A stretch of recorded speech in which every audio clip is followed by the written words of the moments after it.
Assalamualaikum warahmatullahi wabarakatuh. Perkenalkan, nama saya Bella Anggraini dari Pendidikan Biologi Universitas Muhammadiyah Metro.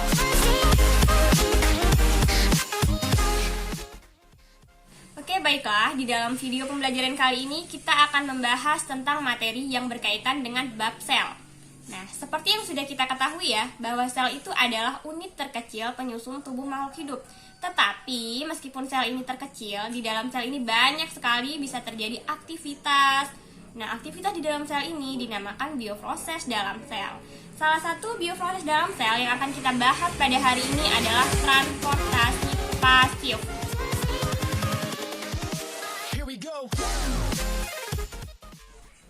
Oke, untuk adik-adik dan anak-anak sekalian, sebelum kita mengetahui apa sih itu transportasi pasif dan contohnya, kita perlu tahu dulu apa sih itu transportasi zat.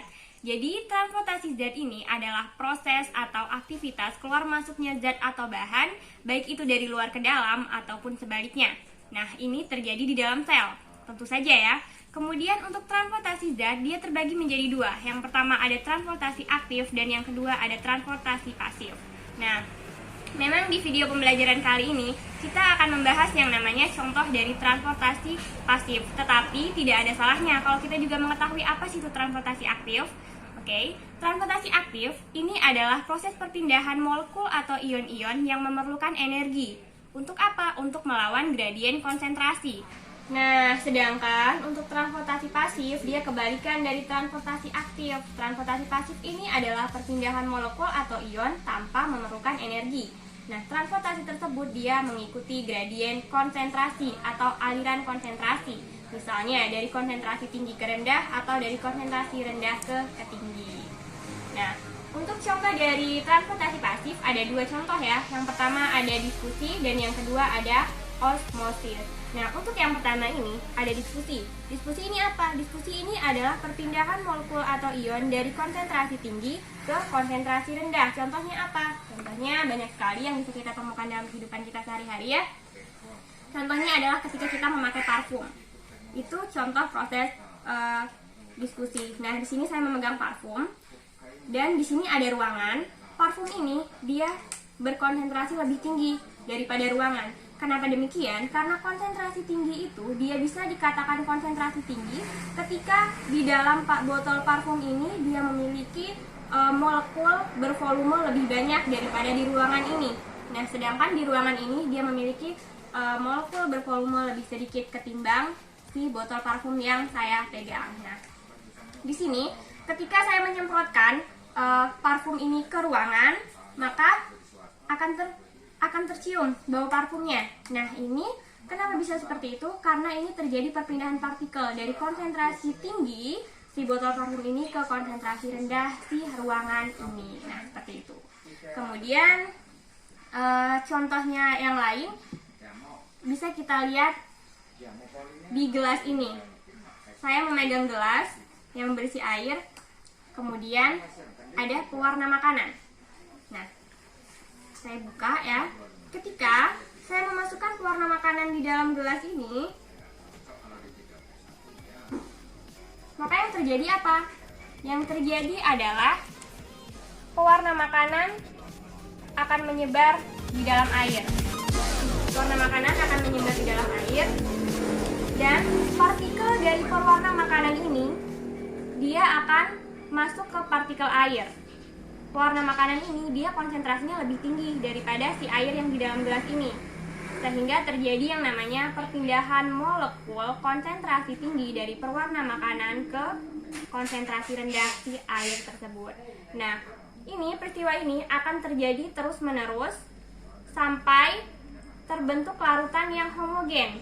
Artinya, sampai pewarna makanan ini benar-benar larut dengan air. Seperti itu. Selanjutnya, yang tadi kan diskusi. Nah, sekarang kita akan membahas osmosis. Nah, osmosis ini kebalikan dari diskusi. Osmosis adalah perpindahan molekul atau ion dari konsentrasi rendah ke konsentrasi yang lebih tinggi. Nah, contohnya apa? Contohnya seperti ini. Saya mengambil contoh seperti mentimun. Beberapa waktu lalu, beberapa jam lalu ya sebenarnya, saya sudah merendam mentimun ini dengan dua perlakuan. Yang A, saya rendam mentimun dengan air garam Kemudian yang B, saya rendam mentimun dengan air biasa. Nah, dari kedua perlakuan yang saya buat ini, mereka sama-sama menunjukkan yang namanya proses osmosis.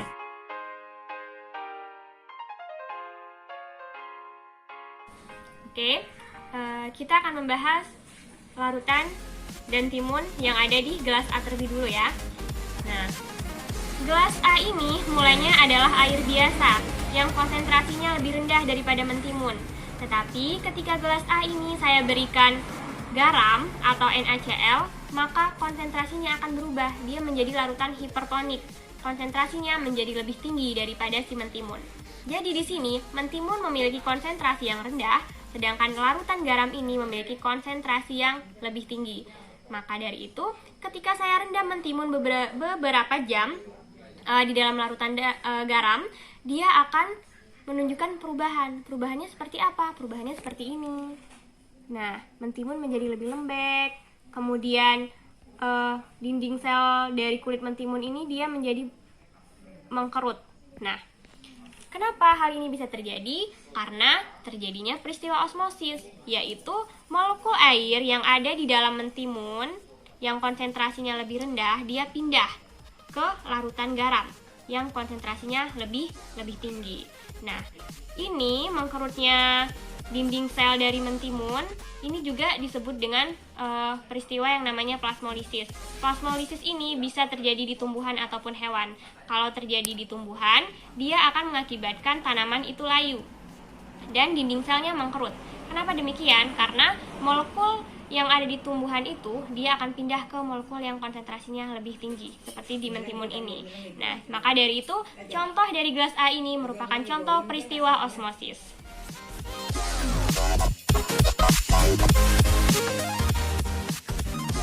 Oke, yang selanjutnya kita akan membahas mentimun yang ada di dalam gelas B ya.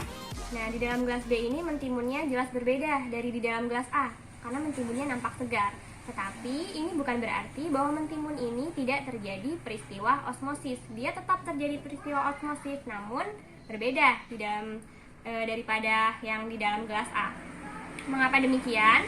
Karena mentimun ini dia konsentrasinya tinggi di sini daripada si air biasa.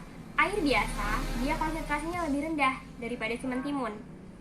Nah, jadi ketika saya rendam mentimun di dalam air biasa dalam waktu beberapa jam, maka si mentimun ini dia akan terlihat lebih segar dan teksturnya akan keras seperti ini. Nah, ini dia terjadi juga peristiwa osmosis. Osmosisnya apa? Osmosisnya adalah perpindahan molekul air dari air yang konsentrasinya rendah ini ke dalam mentimun yang konsentrasinya lebih tinggi, sehingga dia menyebabkan mentimun lebih terlihat segar dan mengembang. Nah, seperti itu.